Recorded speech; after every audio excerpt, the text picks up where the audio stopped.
Hey, welcome everybody to another Mesh Call. Tonight, I'm super excited because I get to introduce my great friend and business partner, Joel Lord.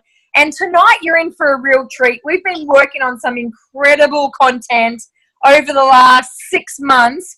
And tonight, Joel is going to shock you, shake you up, wake you up with some, let's say, just some little tips and tricks around money. Wouldn't we love to have our money more organized? Put your hand up or put a 1 in the comments if you'd love to have your money more organized. Awesome. That's very worrying. Vicky's got a hand up. Joel, you need to do some work at home. But Joel, for those that know him, if you think Joel is just gets out there with integrity and heart, I want you to put a 10 in the comments. If you think he's a 10 out of 10 guy, put a 10 in the comments because honestly, this man, 12, wow. Oh, Vicky's putting a 10. Geez, Vicky, could have put an extra O on there, an extra 0. For those that don't know Joel, he is an incredible human being. Look, you're getting over 10s here, Joel. This is amazing. I think you got 100 there from someone. He's an incredible guy. He's part of our amazing Juice Plus community, but he's more than that. He vibrates at a higher level. He's a conscious human being. He has a servant leadership heart. And for anyone that comes in contact with him, you always walk away. 10 hours got me up at 4:30 a.m. I love that iPhone, whoever you are. He's a stand-up guy. And those that come into his presence walk away feeling better, not only about themselves, but about life in general. So I want to introduce my business partner, my friend, Joel Lord. Take it away, buddy. We are so excited to have you on this call, sharing this incredible knowledge. Well, thank you very much for that amazing intro. I just appreciate it so much. I appreciate all the comments as well. I'm curious, I know I'm speaking to business owners. I'm curious, put a 1 in the comments if you join your business or you started your business because you wanted one of the following: time, money, freedom. There we go. Only one. Yes, we're going off now. So yeah. So one of those things. So even before we get started, I just want to take some time to congratulate you on being on here tonight. Without ruining the whole fact that this is a call that I want to share out to people, to help people. It is in Australia tonight. Australia Day, and for you guys to be on here, talk about the definition of outstanding and and extraordinary. The fact that you're on here, the definition of extraordinary is that you do extra than the ordinary, and most people out there are not on a call bettering themselves on a Monday night on Australia Day. So congratulations. Mute you. Got to mute. I got to use the big mute button. All right. So time, money, freedom. So speaking of time, does anyone know what the average age of a human being, the lifespan of a human being is? Put it in the comments. Just average it out. Round numbers. 88. Okay. So I'm seeing some different ones there. So look, overall in Western society, the average age of a human being is 80. Average lifespan of a human being is 80 years. And out of those 80 years, you spend 28 of those years sleeping. In fact, 7 of those years you spend laying in bed at night worrying. Sounds like fun, right? 7 years you'll spend swiping the internet or watching TV. You'll spend 11 years at work, working for the man. You'll spend 4 years driving. And when you subtract out the years that you spend eating, cleaning your teeth, dressing yourself, or doing other mundane tasks, you're actually only left with 8 years to live life. So if I was to tell you that you only had an 8-year lifespan, what would that do to your sense of urgency? How would you spend each moment? Would moments be more precious? So we all have the same 86,400 seconds a day. We all have the same 1,440 minutes, or 14,000 400 minutes a day. And it's actually in those precious moments that we make the micro decisions that decide how our life turns out. So I hope like now you're thinking about, wow, what sort of decisions do I make? Because most people out there are spending all those seconds and minutes worrying about what other people think and not worrying about what lights them up, what fills them up and creates joy in their life. So look, for those of you who don't know me, my name's Joel Lord. And after that intro, I think everyone knows me. But like, I'm the husband of 18 years for Vicky, who's I've bored to death, so she's run away. And I'm the father of 3 amazing boys, and I'm a lover of business and life. And on my resume and on my bio, it says that I took a business from $18,000 a week and I took it to multiple stores. I was in supermarkets and I took them to 65 staff in total and $10 million yearly income. So that was pretty amazing. And to be honest, the part that isn't on my bio is that after about 16 years of working in that business, it got so toxic for me that what felt like overnight, it all got taken away. And I went back to negatives because I was left with everything got taken off me. And I say everything now for effect because at the time it felt like everything. But when I look back at it now, Vicky and my 3 boys came with me, whether I had a $10 million business or whether I was broke, whether I was living in a big house with a nice car or whether I was in a caravan park. So in hindsight, I'm so grateful for everything that happened to me then, even though at the time I felt like a complete failure, a fraud, and like I'd broken all these promises to my wife and my family that all that hard work would be worth it.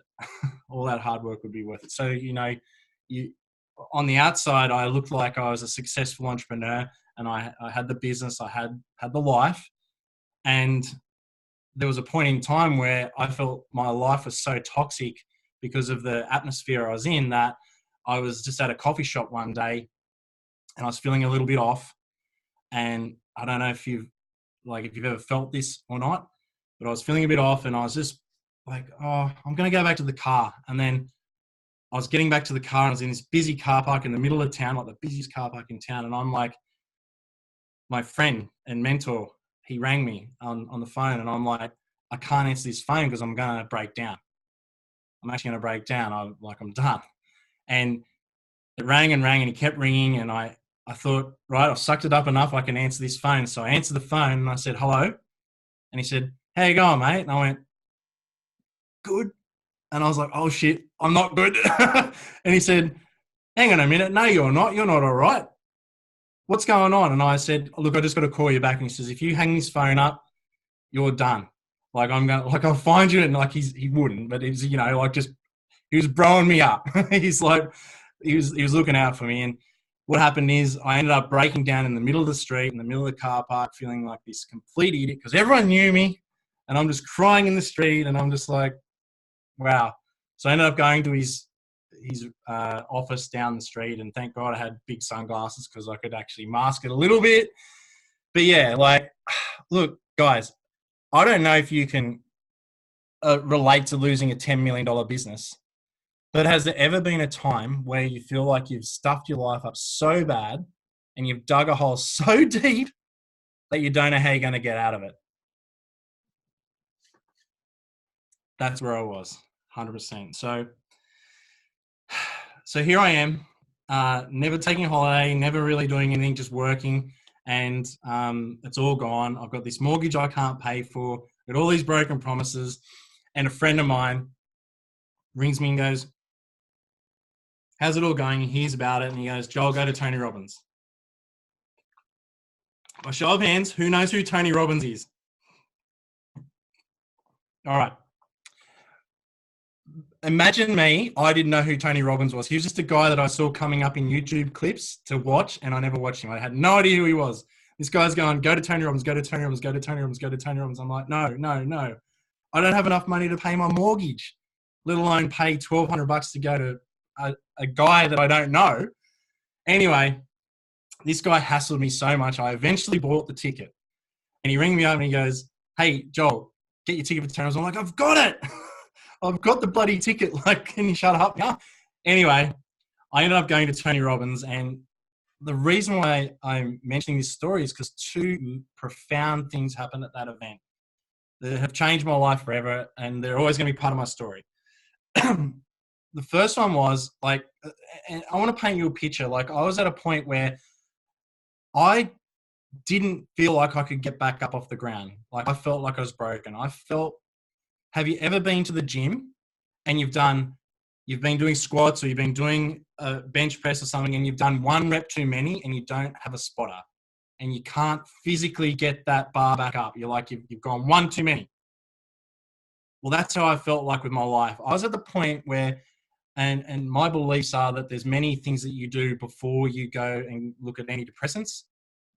But I was there. I was at the point where I thought, I need help. So I'm going to Tony Robbins and then I'm going to go get help because I can't live like this. I feel wrecked. So I go to Tony Robbins and he said something at this event. He says, for those of you who are going through tough times where you think things have been taken out of your life or something's gone wrong or you're in a dark place and you feel like it's over. He goes, I'm curious, is it actually that it's over and things are being taken from you, or is it that the universe is making room for something better? Is it the beginning of something new and even more awesome? And I went, okay, that's the first time I could make sense of what had happened. Oh, that's the first time. I was like, wow, okay, I sort of get it now. And the second thing that happened was, like, as I said at the beginning, I'm a lover of business. A guy called Mike Melio, a little bald guy, comes out and he pitches business mastery for Tony Robbins, right?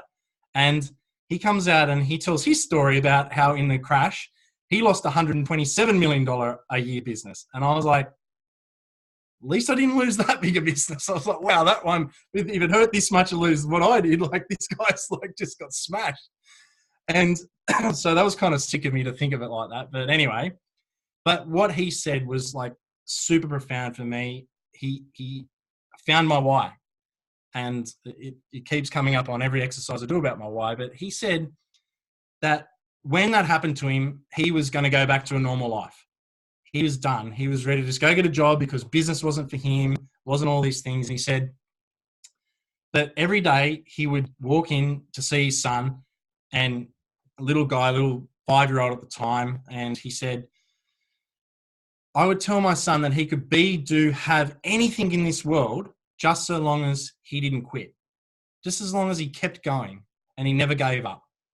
And he said, how could he look his son in the eye and expect him to believe that? Because one thing I know after 17 years of having kids and 3 kids and, you know, like being a kid myself at one stage, kids will do what you do, not what you say. So how the hell is he going to expect his son to have anything just so long as he never quits while he's watching his dad quitting and giving up? It's not possible, right? And when I heard that, that was the leverage I needed. I went, oh my God, my kids are watching me. Currently, I'm their hero. And they're watching me learning patterns of how to be successful and how to live their life and how do I want them to be as they grow up. So I thought, well, I got to put one. That was the thing. I got the energy. I did that squat. I pushed the bar up. I didn't need the spotter. That gave me the fire I needed. So what did Joel do? He left Tony Robbins knowing he's going to get it all back. And he went and got a job at the local garbage tip. At the local garbage tip. So imagine this entrepreneur in a $10 million business with 65 staff. Now he's at the tip carrying the garbage from his staff to the bins and working like a recycling part of the tip. So it was pretty bad. But anyway, my brother was actually the guy who helped me get the job because he kind of got a job there. And I remember on orientation day that I was getting driven around in the ute, and he's so excited. He's like, oh, that's That's where the we take the tires. That's where the green waste is. That's where we put the fridges. And I'm just looking. I wasn't even looking. I'm looking down at my stomach and going, wow. I'm looking at this high vis vest where my nice like business shirt used to be. I looked a little bit further down. I'm looking at these big work boots where my nice work like business shoes were, and sometimes just joggers because I own the business. But where they used to be, and I'm like, oh my god, is this what it's come to? Is this my story? Was I actually did I actually run a $10 million business or not? Or was I lucky? Was I a complete fraud? Was I actually as good as what people said I was? Like, did I really put all that work in, or was it because of what I did, or was it like something else? And I just had all these voices in my head, and I'm thinking, oh my god. And I said, but I had this other voice in my head, and it's a voice that you have in your soul, like coming up from your soul, just like I did on that day. And it was telling me that I was put here for more than just going to work at a tip, paying the bills, and just getting by. I was put here for something special, like you have been as well. And it was screaming out as well. And they were having this argument in my head. And I thought, well, logically, there's only one way to find out. I have to roll the dice. Because logically, if I didn't roll the dice, I would die wondering. If I did roll the dice and I was actually completely crap and a fraud and all those things, at least I'd know. At least I wouldn't get to 80 years old and be on my deathbed, or 120 actually, because I'm going to 120, right? And be on my deathbed and just be going, shit, I wished I had the guts to roll the dice then, because now I'm not really frightened of anything. So I rolled the dice. One thing led to another. I got a business and bought some property with the business, and one thing led to another. And now, after being at some other Tony Robbins events, I met my juicy friends, and 4 years later, I'm on this call. There's a little bit of a yada yada in there if you're a Seinfeld fan, but yeah, that's basically my story. So, like, there's a voice inside you that is screaming at you right now that you are only running at 10% of what you can do, and I can guarantee that. And after this call, I bet you're going to know that too. Let's find that. Who wants to hear my outcomes for this call? Because I have some outcomes. I've actually prepared. Okay, so my outcomes for this call tonight is that I want to help you have more abundance in your life. So who's okay with having more abundance in their life? Yeah, cool. Okay. So the second thing is I want this training to be able to be shared with, firstly, yourself again, and you to get value out of it. That's going to help you have more abundance in your life. And I want you to be able to share it out to your team, your friends, your family, and that they're going to get value out of it too. So who's okay with being able to give more people in your circle of friends value as well? Fantastic. And Christine always picks 3 for me. I have to make it fun. Okay, who's okay with having some fun? All right, great, cool. So did you know that out of every 100 people that after they've worked for 45 years of their life, that 96 wind up dead or dead broke? 3 of them have enough money so that they can survive without charity from others. And only 1 ends up becoming truly wealthy. So they're pretty frightening statistics when you add them in, like, to Australian people's bank accounts. Like, there's pain out there. Like, most people are living week to week, and some are even like not even living that. They're living on credit cards, and it's painful. So, like, if I could show you a way that you could turn $400 a week, $400 to $1,000 a week into millions of dollars, would you be interested in knowing more about that? I've got some yeses. I've got some hard yeses here. Yes, I got some hard yeses. Okay, cool. So who believes that if it was to save a loved one's life, that you could earn consistently another $400 to $1,000 a week for the rest of your life. If it was the only way to save your kids or something like that. Cool. So because now that I know that you can do it there, I know that you can do it for yourself as well. Because we'll always do more for other people than we will for ourselves. But now I know you can do it. I want you to do it for yourself too. So what I'm going to do is I'm going to show you a couple of methods that have been shown to me. I learned this from the first part from Grant Cardone. Now, all of this is really simple for you to do yourself. And the website that I'm going to show you later is just a government website. It's an Australian government website that you can use to calculate wealth. And it's really easy. And I'm open to any questions that you have to explain it. I'll sit on here all night because that's how much I want people to have more money in their lives, because, broke people say money won't bring you happiness. If you're hearing that, you're talking to someone who's broke. What you need to know is that if someone hasn't got a roof over their head and you can use money to put a roof over their head, that will make them happy. That'll definitely help. Being poor and in poverty only brings a guarantee of suffering. So having more money in your life is a great thing. If you're feeling a charge come up about money right now, please speak to someone. There's heaps of coaches out there. Christine will help you. I'll help you. We got a big team of people that are okay with money. Go talk to them. Change your ideas around money, because if I said, go collect me 1,000 Post-it stamps, or what are those things called? Like postage stamps or stick-it notes, no one would have any trouble bringing me 1 million of those. Wouldn't have any charge on it. But if I said, bring me $1 million, it's weird, right? It's the same stuff. It's paper. It's, and in fact, it's worse than that. It's zeros and ones in cyberspace now. So don't worry.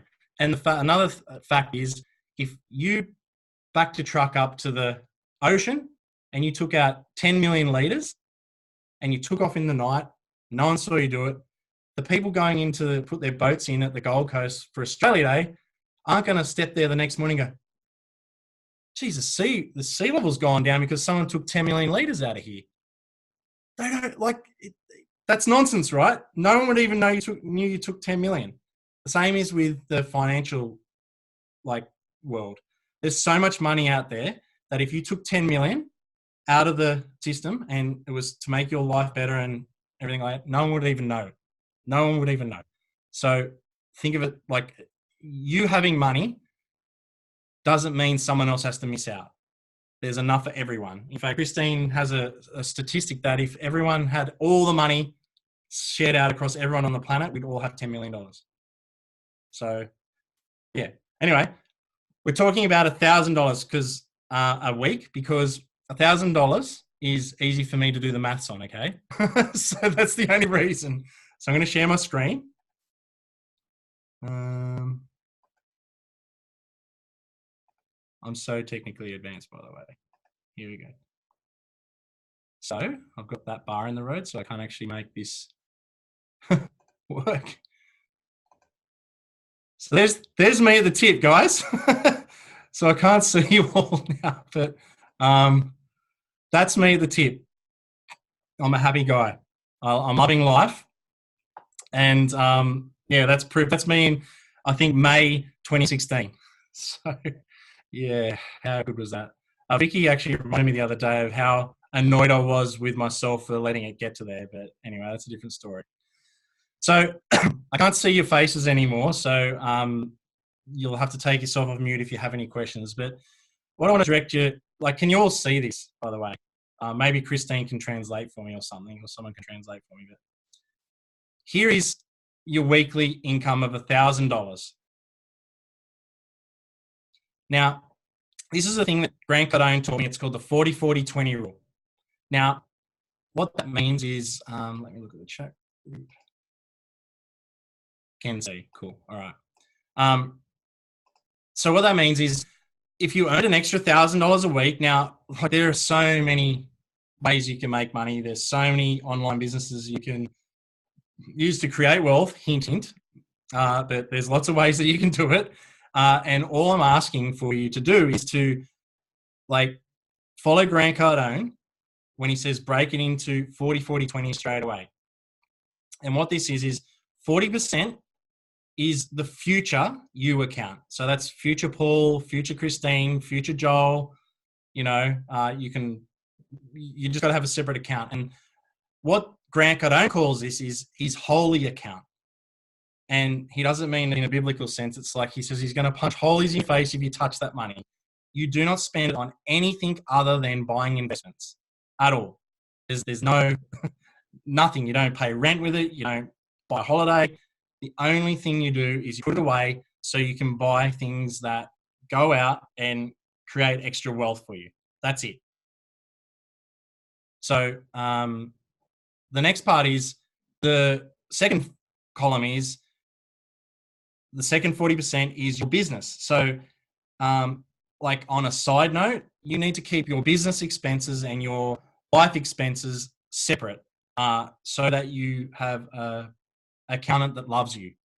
So it's really easy for them to do your taxes and everything like that. But if you're running a business, don't treat it like a hobby, treat it like a business, and it'll turn into something like that, because the way you show up to your life is how it's going to turn out. So if you're showing up to your business currently in a hobby manner and it's messy, then your business is going to be messy as well. So the second 40% is like, business expenses, tax, like rent for your office or whatever it is that you're doing. For me, it would have been the supermarket rent. For you, it could be trips to conference. It could be all those things come out of there. Now, this is where you need an accountant so you can do it all legally and you know what you're doing. And you can do it properly and you can sleep at night. Okay, so that's the second one, right? And then this 20% here is what you get to spend. So that's why a side hustle makes this so much easier, because if you've got another form of income that's taking care of your life and then you do a side hustle and you can get up to the $400 or $1,000, you can honor this this strategy, right?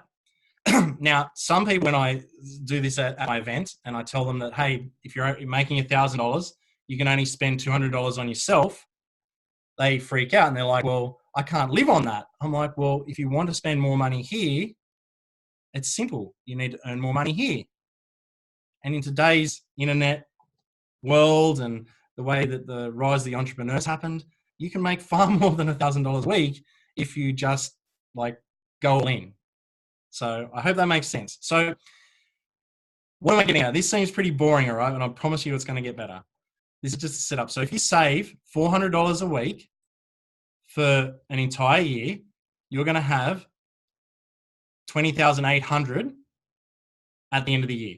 So that makes it better because, like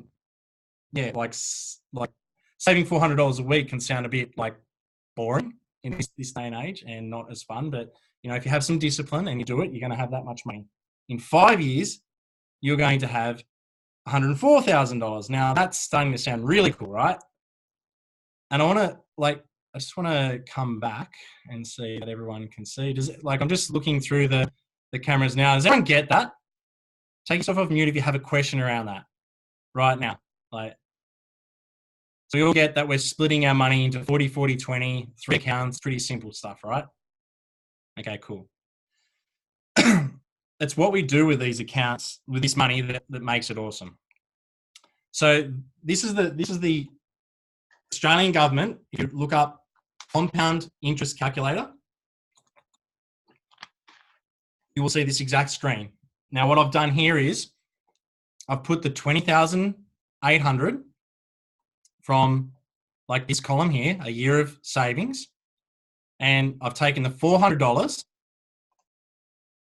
as a regular deposit because, hey, you got to the 20,000, you're in the habit, keep going, keep on adding to it weekly.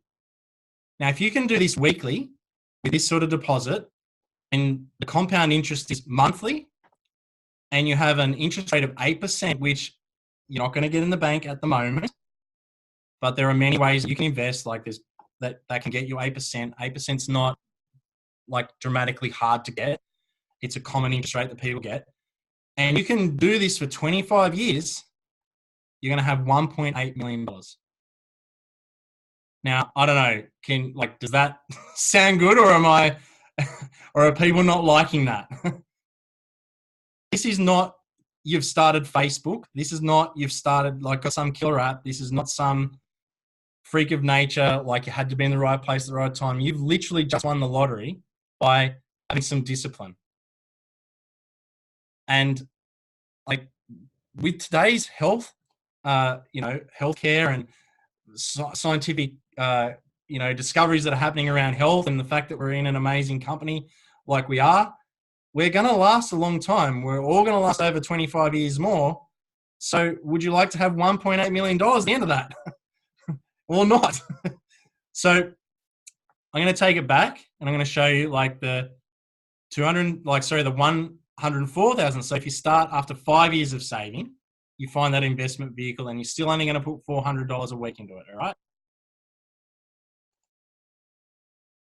How cool is that? So that's $104,400 a week for 25 years at 8%.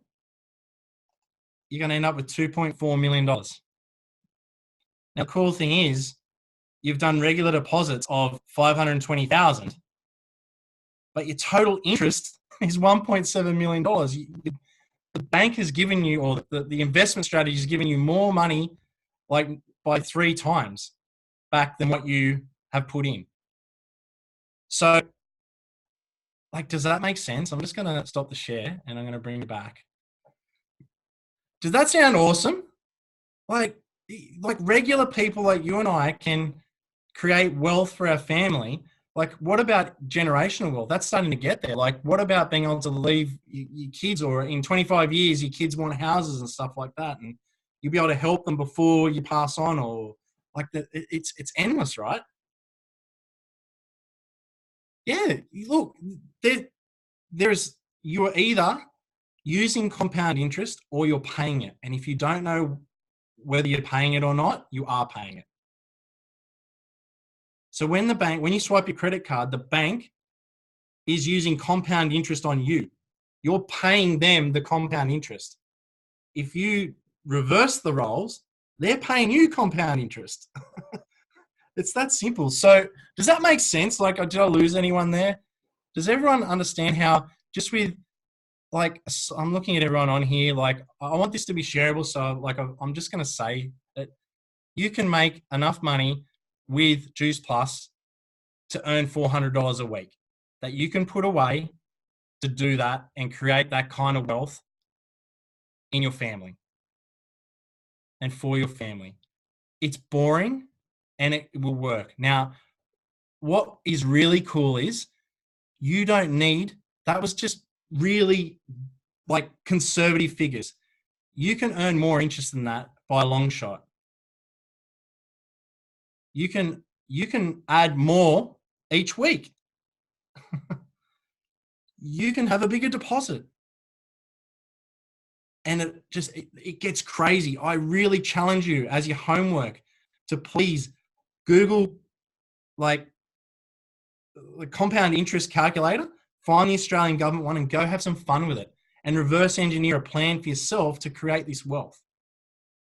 So when you are thinking about being down in the dumps about your business now, why don't you take that screenshot that I used, and I'll put these in the team so you can use it, screenshot it and put it on your bloody wall. So you know what that $400 is going to do for your family one day. You know, what sort of a life are they going to do? Like Christine says it so beautifully, you could be the generation that the poverty stops. You're going to be the financial one. You're going to be the generation where the finances get turned around, where the relationship with money changes. I wanted to keep it pretty short tonight because I just wanted to, like, I just really wanted to share that with you because it's not rocket science. The financial industry wants it to sound like it's really difficult and hard because they want to make the money, because they want you to pay them compound interest. I want you to get the compound interest off them because they've made enough money. Who thinks the banks have made enough money? Oh, no one. It's like everyone's like, no, the poor buggers. Their private jet needs upgrading. It's like, anyway, guys, like what I want for you is to really go and have some fun with that. Put this strategy in. If you only do one thing, like if joining this company and this is the only thing you implement from it, please let it be this, so you can have wealth and freedom down the track, because I don't know what people around 40 think is going to happen to the welfare system or your superannuation. I wouldn't bet on it.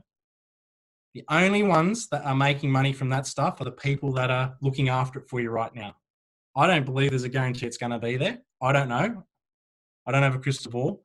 Although, while I'm 40, I know that there's a chance that I can do something about it right now. So I'm just going to look at the comments.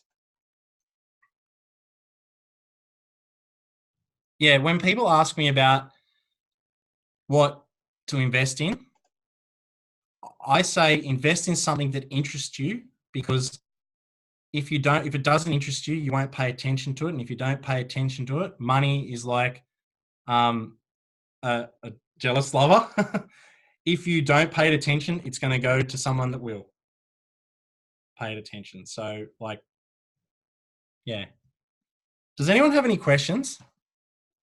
Did this live up? Hopefully this lived up to the mystique of me being on tonight. Hopefully like getting up early in the morning, because I know who the iPhone is. I had a feeling I knew who it was. And I'll get him on for a call one time. But yeah, does anyone have any questions? Who's going to put this strategy in place? Who's going to put some money away? Because, like, I'll tell you something that happened using the 40-40-20. When I moved house to this place, I had no furniture because I moved to the Gold Coast and it was fully furnished, right? And I left all my stuff down in a shed, and it's just nasty now, I think.